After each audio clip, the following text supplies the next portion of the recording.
Chapter 4, we're going to be covering ways to visualize the data.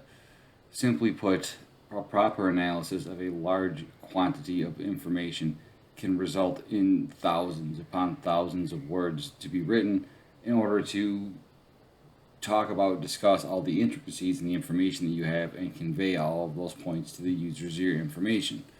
If you visualize the data, if you present it in a graph in some way that makes it easier for people to parse, well, then they can just look at your visualization and extract their own meaning from it, which allows you to communicate information much more effectively. On top of that, people are just more visual nowadays than they've ever been in the history of mankind. The adventation of the internet and cell phones and all of that stuff, people aren't so much into reading, big walls of text anymore. It's much more normal to convey information in a smaller, more visual medium. So how would you do that if you had a large set of information and you wanted to communicate that information to somebody else? Well, start with the simplest possible way. It could be a bar chart. Bar charts are very effective. They just, because the lines are different heights, they could, make it easy for people looking at the information to tell what makes up the larger portion of your sample. And you can also do that with a relative frequency table, which basically breaks down your sample, in this case it would be 200 people in total, into what percentage meet a certain criteria. So you can have this listed, and it's really effective if you have like 6-7 potential responses that somebody could have to look at and just look at the relative frequencies and know what percent of the overall information met that criteria. In statistics, one very commonly used medium of visualization is a histogram. And a histogram is just a series of bars, usually used for a quantitative variable where the x-axis will be an increase in the value, and you will see what portion of your data set lies within each one of those intervals. These are really useful because they also show trends, skews in the information. For most things that you have over here, you'll have symmetric distribution, where the normal standard of the return is that most people are going to fall somewhere in the middle. There'll be about an equal portion of people that are above and an equal portion of people that are below. And for most exams, symmetric distribution is how your returns end up looking. But some things can definitely have a positive skew, and the easiest one for this is income. Most people, if you broke down income, going from lower to higher across the x-axis, most people are going to exist in the lower to middle areas of this, but there are going to be a few people that are much, much higher than what is average, for lack of a better term, and it'll heavily skew your distribution to the right, be very positively skewed. If you ever end up teaching classes as a professor, you want a negatively skewed distribution where it's much more common for people to have higher returns on the right-hand side, and only a few points that you have that are below. In business terms, manufacturing, like the percent of things that are made that are of sellable condition, you better hope is negatively skewed because you want the highest percentage of your returns to be on the far end over here, all the 98, 99% successful things, and you only want a few points that are below. So depending on what information you're trying to extract, a histogram not only shows where all of your points lie, what are the most common groupings, but it also shows if that information is skewed in a way that you expect it to be for the thing that you're testing for.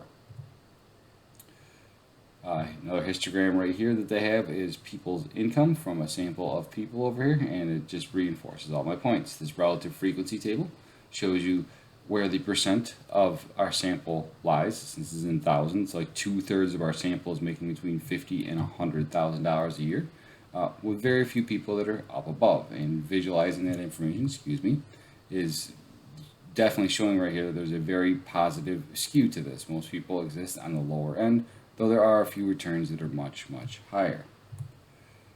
A line graph also works, and this is especially useful if you're trying to show trends in your information. A line graph, the way that it works, typically runs across some form of time, and when you have any type of spike in there, it's easy to see with a continuous ongoing line graph that there was that huge spike that happened. So for price and barrel, this could be oil over here. This shows a much higher raised. Now the way that you visualize it also extracts meaning. I mean, this chart on the left looks like it's a much more flat, consistent price than the chart on the right, but guess what? It's the same exact information. The reason this one looks different is because they used such a very broad y-axis over here. There's no returns over 125. There's no reason to have all these points on the top. We're existing somewhere between 75 or 125, and this shows over here actually between 80 and 100. So having a range in here that is more representative of the points in your data set helps to show trends more enthusiastically on your line graph. That being said, there could be points where setting it up with such a narrow range doesn't show, it emphasizes something that's really not there. If you were a company and you had a price of stock over a week, if it dropped by 80 cents over here, that's not a huge big difference for a share price in the span of a week.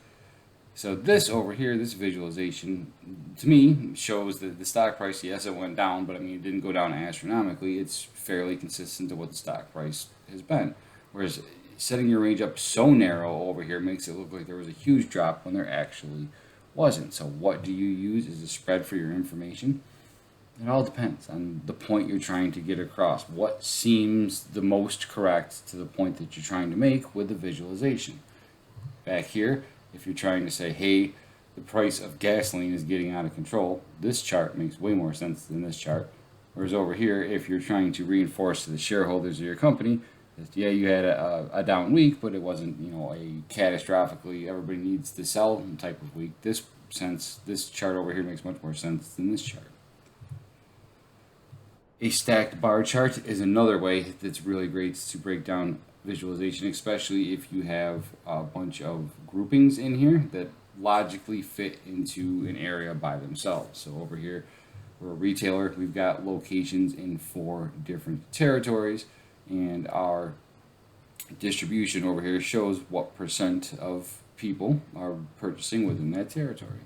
Well, a stacked bar chart can help break down the information territory by territory or item by item, depending on what you're listing, into the possible returns you had within that territory. So this is for, are they return customers to our business? And breaking it down in these different areas right here shows that each area has its own normal rate of return customers. It's predominantly all the South is seeing right here, while most of the Midwest has newer customers. So using a stacked bar chart, if you're trying to break down your overall set into a series of subcategories, makes a whole lot of sense for visualizing. Just being able to look at this says a lot of words in just a bunch of lines.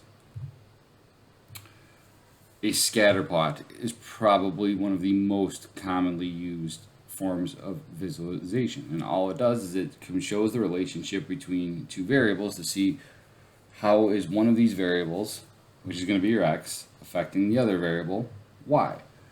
And all you do is you find every coordinated pair and you chart it on your chart, and it'll eventually form some kind of a trend, and it'll show you what the relationship is. So this one over here, we have a very linear relationship. As x increases, y decreases by about the same amount.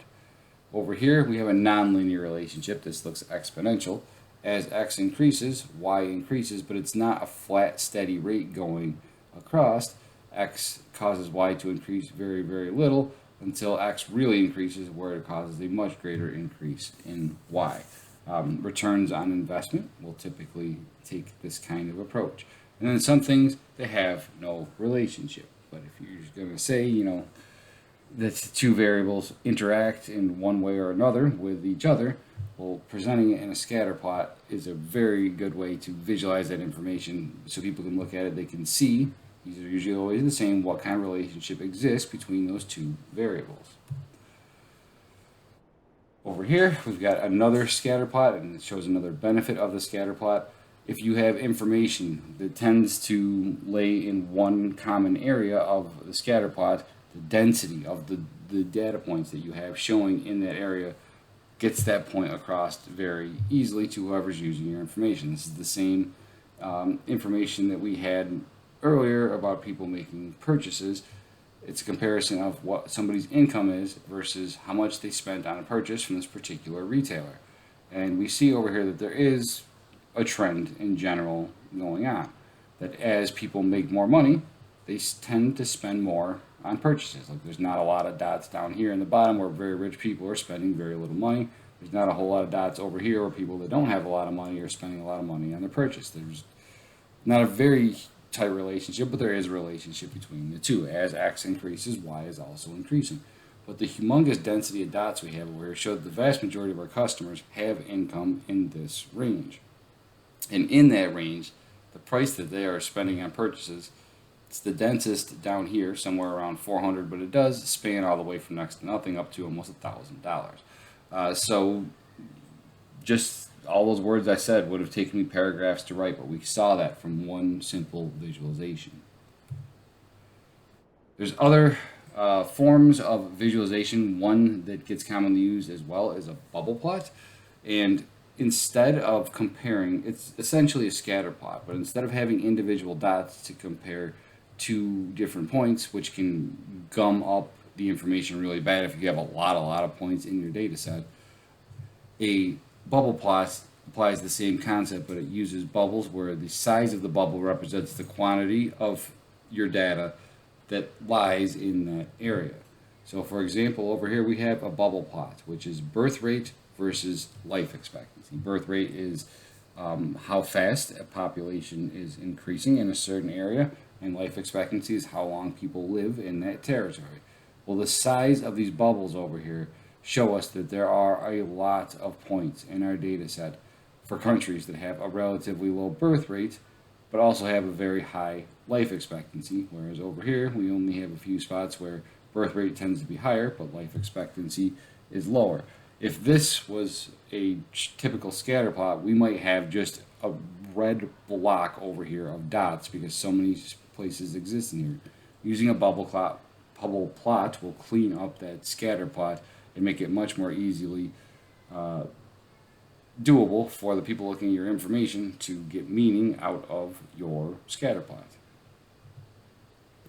And then lastly, we have a heat map. And for huge information sets, especially if you're using a spreadsheet, this technique is a godsend because it lets you see the interaction between two different things incredibly easily. So over here on this side, we have the 4 store locations for, this is a bookstore, and over here we have the type of book that it is. The percentages that are in the middle right here represent what percent of all sales at that particular location were that genre of books. And you can conditionally format a heat map in Excel where it formats it in a way that really points out your numbers, what are your highs and lows, your extremes, very easily. In this case, this heat map is structured so that the highest percentages always come in the darkest green. So if I was looking through and being like, what stores are, have sales that are really based around one specific genre, that darkest green right here just pops right out at me. And I know store 2 sells a ton of romance novels, whereas in this one, these lighter colors over here are the low selling points. Store 1 doesn't sell a lot of self-help books. Store 3 doesn't sell a lot of romance novels as well. Why would this be useful to a business? Well, imagine you're the person that's responsible for shipping out books to this particular company. Looking at this information right here, I can definitely see a situation occurring where store 3 has a bunch of romance novels sitting on their shelves and they're not moving because only 8.9% of that location's sales have been romance novels. Well, what place would be better off to send it to? Store 2, because that is such a high proportion of their sales. So a heat map allows you to look around at the different interactions that you have between two different variables, see the relationships that go on, and it helps you make decisions based upon where your highs and your lows in your data exist. So in Excel, you're going to have to make a pivot table to heat map and conditionally format it, and it'll look like this. And it works perfectly fine, and it's the way that I typically do it. But other programs make it prettier. Like, for example, this one is coming from a program called It's the same thing. It's the interaction between stores and the type of books that we have. but it has different color scales. Some people prefer this. The same thing holds true over here. Store 3 sells a lot of romance novels. We're not moving a lot of romance novels to stores 2 and 4. Just same information, and I personally like this better, but it's the same information, but this right here helps you with the same meaning. The different colors that you have in there help you find the extremes in your interactions.